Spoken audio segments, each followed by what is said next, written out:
ಆತ್ಮೀಯ H16 news ಅರ್ಥಾತ್ ಹೇ ಸೀತಾರಾಮಗೆ ಸ್ವಾಗತ. ನಾನು ನಿಮ್ಮವ MI ಅಥವಾ ಮಲ್ಲಪ್ಪ ಜೋತಾವಾರ್. ಆದ್ಮೇಲೆ ಈಗ ತಾವು ದಿನ ಸುದ್ದಿಗಳನ್ನ ಅದರ ಜೊತೆಗೆ ವಿಶೇಷತೆಗಳನ್ನ ನೋಡ್ತಾ ಹೋಗಿ ವಿಶೇಷ ಈ ಮೊದಲನೇ ಸುದ್ದಿಯನ್ನು ನೋಡಿ.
ಕಲ್ಯಾಣ ಕರ್ನಾಟಕ ಭಾಗದಲ್ಲಿ ಶೈಕ್ಷಣಿಕವಾಗಿ, ಆರ್ಥಿಕವಾಗಿ, ಸಾಮಾಜಿಕವಾಗಿ, ಉದ್ಯೋಗಿಕವಾಗಿ ಹಿಂದುಳಿದ ಭಾಗ ಅಂತ ಇದು ನಮ್ಮದು ನೋವಿನ ವಿಚಾರ ಇದೆ.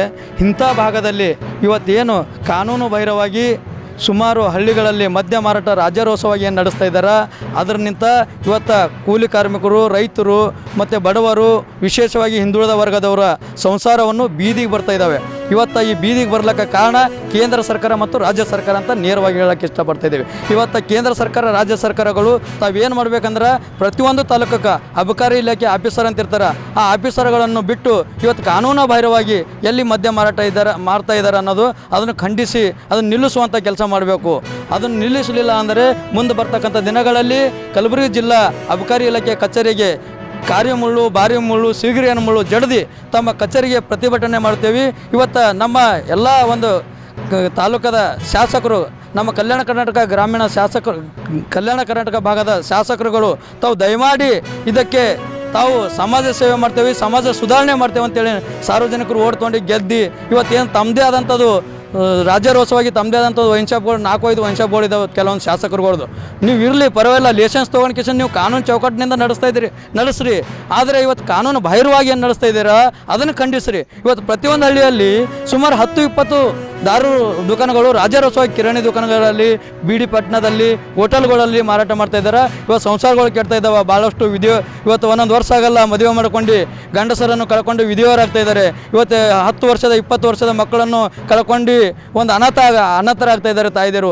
ಅಂಥದ್ದೊಂದು ಸಂಸಾರ ಹಾಳು ಮಾಡುವಂಥ ಕೆಲಸ ತಾವು ಮಾಡ್ತಾ ಇದ್ದೀರಿ.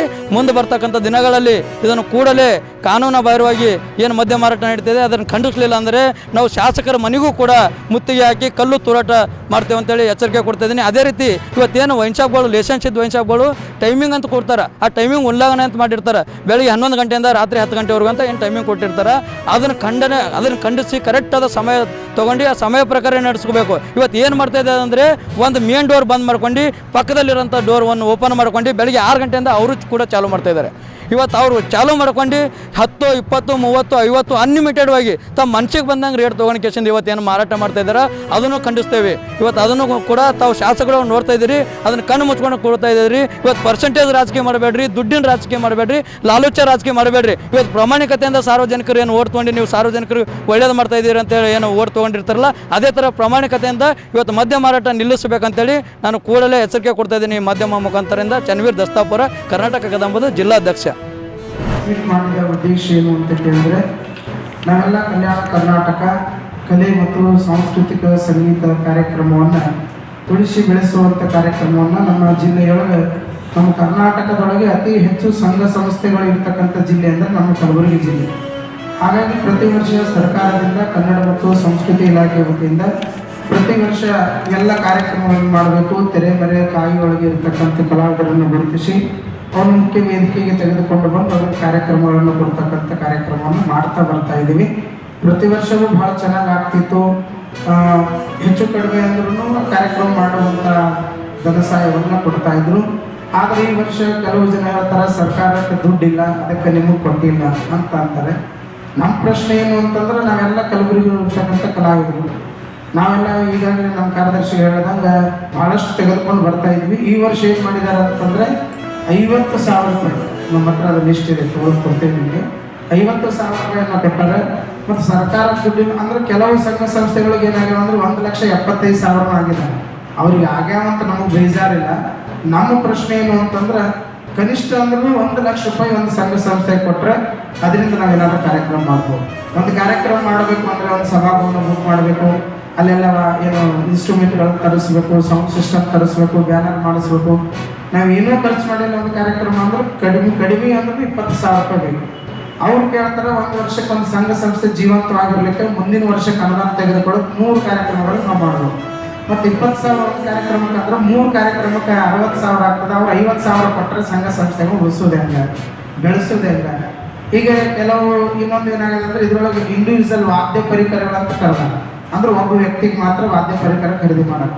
ಅವ್ರಿಗೆ ಏನು ಮಾಡ್ಯಾರ ಅಂದ್ರೆ 50,000 60,000, ಒಬ್ಬ ವ್ಯಕ್ತಿಗೆ 50,000 60,000 ಕೊಟ್ಟರೆ ಒಂದು ಸಂಘ ಸಂಸ್ಥೆಗೆ 50,000 ಕೊಟ್ಟರೆ ನಾವು ಹೆಂಗೆ ಮಾಡೋದು ಕಾರ್ಯಕ್ರಮ. ಮತ್ತು ಅವ್ರು ಹೇಳ್ತಾರೆ ಪ್ರತಿ ಪ್ರೈವೇಟ್ ಕಾರ್ಯಕ್ರಮಗಳು ಕನ್ನಡ ಮತ್ತು ಸಂಸ್ಕೃತಿ ಇಲಾಖೆ ಬೆಂಗಳೂರು ಅಂತ ಹಾಕ್ಬೇಕು ಅಥವಾ ಕಲಬುರಗಿ ಅಂತ ಹಾಕ್ಬೇಕು. ಹೀಗಾಗಿ ನಿಮ್ಮೊಂದು ಸಂಘ ಸಂಸ್ಥೆಗಳನ್ನು ನಾವು ಗಣನೆಗೆ ತೆಗೆದುಕೊಳ್ಳೋಕ್ಕಾಗಿಲ್ಲ. ನಾವು ಹಳ್ಳಿಯಾಗೇನು ತೊಗೊಂಡು ಹೋದ್ರೆ ನಮ್ಗೇನಂತಾರೆ ಸರ್ಕಾರದಿಂದ ರೊಕ್ಕ ಬರ್ತಾವ್ರಿ, ಅವ್ರಿಗೇನು ಕಡಿಮೆ ಅದ ಅಂತ. ಈಗ ಆ ಕಡೆ ಅದನ್ನು ನಮಗೆ ಭಾಳ ಕಷ್ಟ, ಈ ಕಡೆ ನಾವು ಮಾಡೋದು ಕಷ್ಟ. ಕೊನೆಗೆ ಇವರಾದ್ರೆ ಏನಾದ್ರು ಕೊಟ್ಟು ನಮ್ಮನ್ನು ಸ್ವಲ್ಪ ಬೆಳೆಸ್ತಾರಪ್ಪ. ಈಗ ನಮ್ಮದು ಸಂಸ್ಥೆ ಇದೆ, ನನ್ನ ಸಂಸ್ಥೆಯೊಳಗೆ ನಾವು ವರ್ಷಕ್ಕೆ 3 ರಾಜ್ಯಗಳಲ್ಲಿ ಕಾರ್ಯಕ್ರಮ ಮಾಡ್ತೀನಿ. ಏನೋ ಆಂಧ್ರ ಗಡಿನಾಡು ಮಾಡ್ತೀನಿ, ಮಹಾರಾಷ್ಟ್ರ ಗಡಿನಾಡು ಮಾಡ್ತೀನಿ, ಮತ್ತು ಕಲಬುರಗಿ ಜಿಲ್ಲೆ ಒಳಗೆ ಮಾಡ್ತೀನಿ. ಆದರೂ ನನಗೆ 50,000 ಕೊಟ್ಟರು. ನಾನು 3 ಜಿಲ್ಲೆ ಒಳಗೆ 3 ರಾಜ್ಯಗಳನ್ನು ಗಳಿಸ್ಬೇಕಂತ ಅಲ್ಲಿ ಕಲಾವಿದರನ್ನ ಗುರುತಿಸ್ಕೊಡ್ತೀನಿ. ಮತ್ತು 50,000 ತೊಗೊಂಡು ನಾನು ಏನು ಕಾರ್ಯಕ್ರಮ. ಅದಕ್ಕೆ ನಾವು ವಿಚಾರ ಮಾಡೀವಿ, ಪಾಪ ಸರ್ಕಾರ ಕೊಡೋಕ್ಕಿಲ್ಲ, ಅವ್ರಿಗೆ ಅನುದಾನ ಕೊಡೋಕ್ಕಿಲ್ಲ, ಇದು 50,000 ಅವರೇ ಇಟ್ಕೊಳ್ಳಿ ಅಂತ ನಾವು ವಾಪಸ್ ಕೊಡ್ಬೇಕಂತ ನಿರ್ಧಾರ ಮಾಡಿದ್ವಿ. ನಂದು ಒಬ್ಬಂದೇ ನಿರ್ಧಾರ ಅಲ್ಲ, ಇಡೀ ನಮ್ಮ ಕರ್ನಾಟಕದೊಳಗೆ ನಮ್ಮ ಕಲಬುರಗಿ ಜಿಲ್ಲೆ ಭಾಳ ಜನಗಳು ಮನಸ್ಸು ನಂಬ್ಕೊಂಡಿದ್ದಾರೆ. ಕಲಾವಿದರು ಅಂದ್ರೆ ಹೆಂಗ್ರಿ, ಅವ್ರು ಬರೀ ಹಾಡೋರು ಬಾರಿಸೋರು ಅಷ್ಟೇ, ಮಾತಾಡಕ್ಕೆ ಬರಲ್ಲ. ಹಿಂಗೆ ನಮಗೆ ನೀವೇ ನಮ್ಮ ಪರವಾಗಿ ನೀವೇ ಮಾಡ್ರಿ ಅಂತಕ್ಕಂಥ ಒಂದು ವಿಚಾರ. ಅದಕ್ಕೆ ಅಂಥ ಎಲ್ಲ ವಿಚಾರಧಾರೆಗಳದಾವ. ಇವತ್ತು ಸಂಘ ಸಂಸ್ಥೆಗಳು ಉಳಿಸಿ ಬೆಳೆಸಬೇಕಾದ್ರೆ ಭಾಳಷ್ಟು ಪ್ರಯತ್ನವನ್ನು ಹಳ್ಳಿಗೆ ಹೋಗಿ ಏನೋ ಕಷ್ಟ ಬಿದ್ದು ಮಾಡಿ ಕೆಲಸ ಮಾಡ್ತಿರ್ತೀವಿ.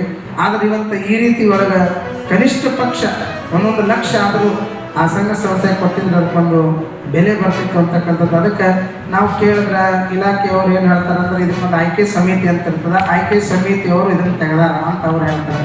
ಇನ್ನು ಕೆಲವು ಮುಂದುವರೆದು ಕೇಳಿದ್ರೆ ಏನು ಮಾಡ್ತಾರೆ, ಒಂದು ಮನೆಯೊಳಗೆ 3 ಸಂಘ ಸಂಸ್ಥೆಗಳದಾವ. ಮತ್ತು ನಮ್ಮ ಎಲ್ಲ ಕಲಾವಿದರು ಒಬ್ಬೊಬ್ಬರು ಮನೆ ಬೇರೆ ಆದ್ಮೇಲೆ ಹೊಲನ ಹಚ್ಕೊಂಡಿರ್ತೀವಿ ಮತ್ತು ಅವ್ರ ಹೆಸರನ್ನ ಸಂಘ ಹಚ್ಕೊಳ್ಳೋದೇನು ದೊಡ್ಡ ಏನ್ರಿ. ಹಂಗಿದ್ದಾಗ ನಾವು ಹಂಗಾಗಿ ತೆಗಿದೀವಿ ಅಂತ ನಮಗೆ ಅವ್ರಿಗೇನೋ ಹೇಳಿಕೆಗಳನ್ನು ಕೊಡ್ತಾರೆ. ಅದಕ್ಕೆ ನಾನು ಕೇಳೋದೇನಂತಂದ್ರೆ ಕಲಾವಿದರು ಈ ಭಾಗದೊಳಗೆ ಸರಿಯಾಗಿ ಕನ್ನಡ ಮಾತಾಡೋದು ಕಡಿಮೆ ವಿಚಾರದೊಳಗೆ ಇವತ್ತೆಲ್ಲ ಜನಪದ ಸಂಗೀತ, ತತ್ವಪದ ಆಗಲಿ ಇಂಥವೆಲ್ಲ ಕಾರ್ಯಕ್ರಮಗಳನ್ನು ಮಾಡಿ ಉಳಿಸಿ ಬೆಳೆಸೋ ಕೆಲಸ ಮಾಡ್ತಿದ್ದಾರೆ. ಅದಕ್ಕೆ ವಿಶೇಷವಾಗಿ ನಮ್ಮ ಕಲ್ಯಾಣ ಕರ್ನಾಟಕದೊಳಗೆ ಕಲಬುರಗಿ ಒಳಗೆ ಭಾಳಷ್ಟು ಸಂಘ ಸಂಸ್ಥೆಗಳನ್ನು ಉಳಿಸಿ ಬೆಳೆಸಬೇಕಂತಕ್ಕಂಥದ್ದು ಸರ್ಕಾರ ಇದ್ರ ಕಡೆ ಗಮನ ಕೊಡಬೇಕು. ಮತ್ತು ಕನ್ನಡ ಮತ್ತು ಸಂಸ್ಕೃತಿ ಇಲಾಖೆ ಅಧಿಕಾರಿಗಳಿಗೆ ಇದು ಮುಟ್ಟಬೇಕು, ಅವರು ಇದ್ರ ಕಡೆ ಗಮನ ಕೊಡಬೇಕು. ಅದಕ್ಕೆ ಸರಿ ಯಾರು ಕೂಡ ನಾವು ಮಂತ್ರಿಗಳ ಕಡೆಯಲ್ಲಿ ಹೋಗಿಲ್ಲ, ನೀವು ಹೆಚ್ಚಿಗೆ ದುಡ್ಡು ಹಾಕಿ ನಾವು ಭರವಸೆ ಬಿಟ್ಟು ನೀವು ಮಾಡ್ತೀರಿ ಹಾಕ್ತೀರಿ ಅಂತಕ್ಕಂಥದ್ದು. ಆದಷ್ಟು ನಮ್ಮ ಭಾಗದೊಳಗೆ ಇರ್ತಕ್ಕಂಥ ಎಲ್ಲ MLAಗಳಿಗೂ ಮಂತ್ರಿಗಳಿಗೂ ಗೊತ್ತದ ಸಂಗೀತ ಅಂದ್ರೆ ಏನು, ಸಾಹಿತ್ಯ ಅಂದ್ರೆ ಏನು, ಇದ್ರ ಬಗ್ಗೆ ಅವರಿಗೆಲ್ಲವೂ ಕೂಡ ಗೊತ್ತಿರತಕ್ಕಂಥದ್ದು. ಇನ್ನೊಂದು ಕಡೆ ಸಂಗೀತ ಶಿಕ್ಷಕರ ನೌಕರಿನೂ ಆಗ್ತಿಲ್ಲ, ಈ ಕಡೆ ಇದ್ದ ಸಂಘ ಸಂಸ್ಥೆಗಳ ಹಣವನ್ನು ಇವ್ರು ಬಿಡುಗಡೆ ಮಾಡ್ತಿಲ್ಲ ಅಂತಂದ್ರೆ ಮತ್ತು ಕಲಾವಿದರ ಬದುಕು ಇಂಥದ್ದು ಅದು ಎಲ್ಲಿಗೆ ಹೋಗ್ತದೆ ಅಂತಕ್ಕಂಥ ಉಳಿಸಿ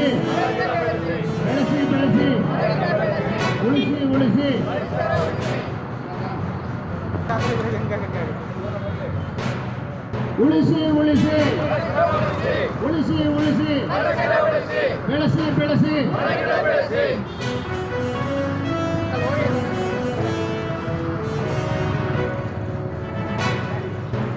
ಹತ್ತಿ ಬಂದಿದೆ ಜಾಸ್ತಿ ಮಾಡ್ತಾರೆ. ಯಾಕಂದ್ರೆ ಎಲ್ಲರೂ ಮಾತಾಡ್ಬಿಟ್ಟಿದ್ದಾರೆ ಅದ್ರ ಬಗ್ಗೆ.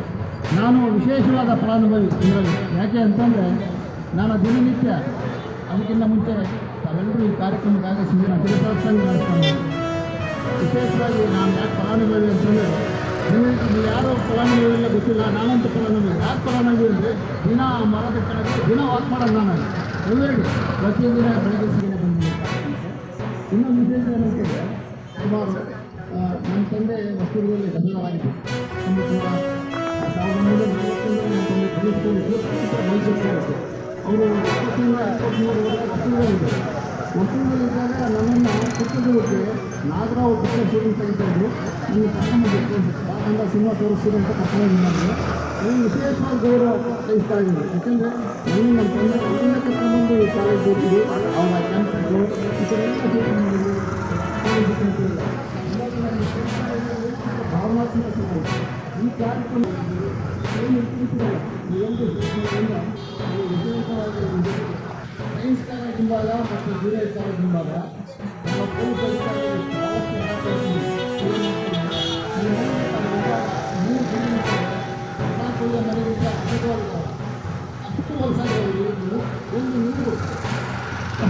ಒಂದೊಂದು ಮುಂದಿನ ಬರ್ತಿದ್ದಾರೆ ಯಾವ ಉದ್ದೇಶ ಆದರೆ ಅನಾವಶ್ಯಕವಾಗಿ ಮರ ಗಿಡಗಳಲ್ಲಿ ಏನು ಬೆಳಿ ಕೊಟ್ಟಿದ್ದಾರೆ ಅದು ನೋಡಿದರೆ ತಾವೆಲ್ಲ ಇಲ್ಲಿವರೆಗೆ ಸುದ್ದಿಗಳನ್ನು ನೋಡಿದಿರಿ, ಜೊತೆಗೆ ವಿಶೇಷ ಘಟನೆಗಳನ್ನು ಸಹ ನೋಡಿದಿರಿ. ಅದು ನಿಮ್ಗೇನು ಅನ್ನಿಸ್ತು? ನಿಮಗೆ ಲೈಕ್ ಮಾಡಿರಿ, ಶೇರ್ ಮಾಡಿರಿ, ಕಾಮೆಂಟ್ ಮಾಡಿರಿ, ಜೊತೆಗೆ ಸಬ್ಸ್ಕ್ರೈಬ್ ನಿಲ್ಲಿಸ್ಬೇಡ್ರಿ. H16 ನ್ಯೂಸ್ ಅರ್ಥಾತ್ ಸೀತಾರಾಮ್ ಸತ್ಯದ ಕೈಗನ್ನಡಿ ವಂದನೆಗಳು.